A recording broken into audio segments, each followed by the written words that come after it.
welcome back to my channel. This is me, Sakshi, a banking aspirant targeting 2026 examination. अगर आप इस channel पर नए हो तो सब्सक्राइब ज़रूर कर देना. Let's hit the target of 100 subscribers. आज है day 2 of staying consistent. आज मेरी सुबह 6 बजे ही हो गई थी और आँख खुलते ही मैं सबसे पहले अपने टेबल पर आ गई. पहले टेबल को क्लीन किया और फिर अपना टू डू लिस्ट बनाया.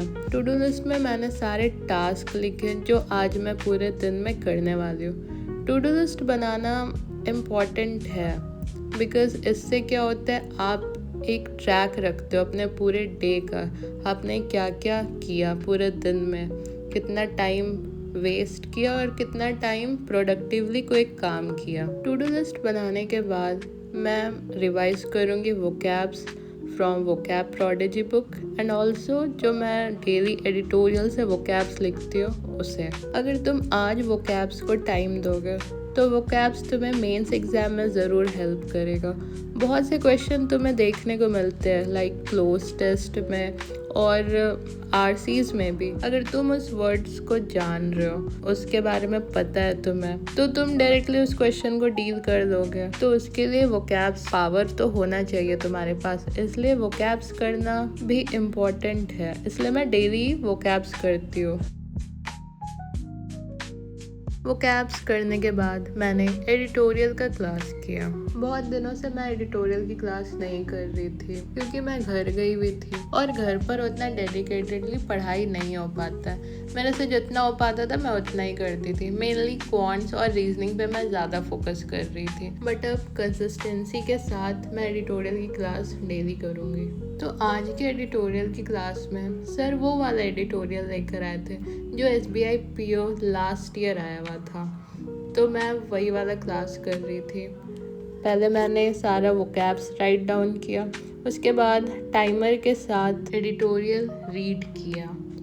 इसके बाद बहुत सा क्वेश्चंस भी था जो सेम पैटर्न पे था जो लास्ट ईयर एग्ज़ाम में आया हुआ था. ये सब करने के बाद मैंने बनाया खुद के लिए चाय. कॉम्पिटिटिव एग्ज़ाम की तैयारी तुम्हें ऑफिसर बनाए या ना बनाए, तुम्हें एक चाय लवर ज़रूर बना देती है. चाय के बाद मैंने दिया मॉक. ये मॉक था SBI क्लर्क का. लास्ट टाइम मैंने PO प्री का मॉक दिया था, तो आज मैं क्लरिकल लेवल का दूंगी. In English, I attempted total 26 questions, जिसमें 2 गलत हो गया, एक एरर डिटेक्शन का और एक क्लोज टेस्ट का.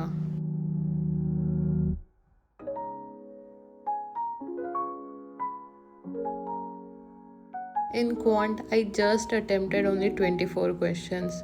एक DI बहुत सिंपल सा था बट उसको मैंने ठीक से रीड नहीं किया और उसमें मेरा अच्छा खासा टाइम वेस्ट हो गया. और 2 क्वेश्चन सिंप्लीफिकेशन का मैंने गलत कर दिया. Like really. ये था वो DI जिसको डील करना था मंथली बेसिस पे और मैंने क्या किया, ईयरली पे सॉल्व करना शुरू कर दिया. और जब मैं क्वेश्चन सॉल्व करने लगी तो मेरा आंसर ही नहीं आ रहा है. फिर मैंने वापस से देखा सब कुछ तो दिखता है वहाँ पे मंथ पे आपको क्वेश्चन को डील करना था. इन रीजनिंग आई अटेम्प्टेड टोटल 34 क्वेश्चन. एक क्वेश्चन वो वाला छोड़ दिया जो होता है ना वर्ड फाइंड आउट करना, वो तो मैं कभी नहीं करती हूँ बिकॉज वो हमेशा मेरा गलत ही हो जाता है, इसलिए मैं उसको स्किप ही करती हूँ. एक बार जाके चेक भी नहीं करती कि क्वेश्चन में है क्या. बहुत से लोग करते हैं बट मैं पर्सनली नहीं करती हूँ. तो स्कोर मेरा ये बना और परसेंटाइल 96% है. तो मॉक टेस्ट के बाद कुछ देर ब्रेक लिया मैंने और उसके बाद किया क्वांट्स. लास्ट टाइम मैं बाहर चली गई थी, इसके वजह से मैं पूरा वीडियो कंप्लीट नहीं कर पाई थी, आधा पे ही छोड़ दिया था. तो मैं आज वो पूरा वीडियो कंप्लीट करूँगी. तो यहाँ मैं क्वेश्चन सॉल्व कर रही हूँ. I prefer doing quants and reasoning from YouTube because अगर तुम PDF बंडल लेकर PDF से अगर सॉल्व करते हो तो औरों का पता नहीं बट मेरे को लगता है कि बहुत टाइम टेकिंग है. वापस पीछे जाओ, क्वेश्चंस के आंसर देखो, सॉल्यूशन देखो कि कैसे सॉल्व हो. और बहुत ऐसा क्वेश्चन होता है जो सॉल्यूशन देख के तुम्हें समझ ही नहीं आता है. मेरे साथ ऐसा होता था, जो सॉल्यूशन दिया हुआ वो मुझे समझ नहीं आ रहा होता था कि किस वे में इसे सॉल्व किया गया. तो इसलिए I prefer doing from YouTube only. Teacher के लेक्चर देख लो, जो भी क्वेश्चन होता है अगर तुमसे नहीं बन पा रहा तो टीचर सॉल्व करते हैं, तो तुम उसे देखकर समझ जाओगे क्या था क्वेश्चन, कैसे सॉल्व हुआ। क्वांट्स के बाद मैंने किया इंग्लिश में मैंने एक वीडियो लेक्चर देखा और वो लेक्चर था अबाउट कंडीशनल सेंटेंसेस।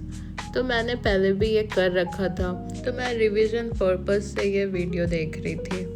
मैंने जो पहले राइट डाउन किया था सेंटेंसेस का स्ट्रक्चर, वो नोटबुक से मैंने पहले रिवाइज कर लिया। उसके बाद लेक्चर में जितने भी क्वेश्चंस करा रहे थे सर, तो मैं कोशिश कर रही थी खुद से ये सबको सॉल्व करने का। फॉन्ट करने के बाद मैंने किया रीजनिंग में मैं संजय सर को फॉलो कर रही हूँ। वो मेंस का वीडियो ज़्यादा कराते हैं यूट्यूब पे, तो मैं यूट्यूब से ही पढ़ाई कर रही हूँ। तो मैं ऐसे टीचर्स ढूंढती रहती हूँ जिनके बारे में बहुत से लोगों को पता नहीं होता है, बट ऐसे बहुत से टीचर हैं यूट्यूब पे जिनके कंटेंट्स बहुत अच्छे रहते हैं, बट उतना लोगों को पता नहीं होता उनके बारे में।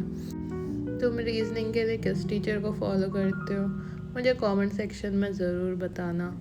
अगर तुम यहाँ तक बने हुए हो इस वीडियो में तो सब्सक्राइब ज़रूर करके जाना। एक सब्सक्राइब तुम्हारा मेरे लिए बहुत ज़्यादा हेल्पफुल हो सकता है, और अगर वीडियो पसंद आए तो लाइक भी ज़रूर कर देना।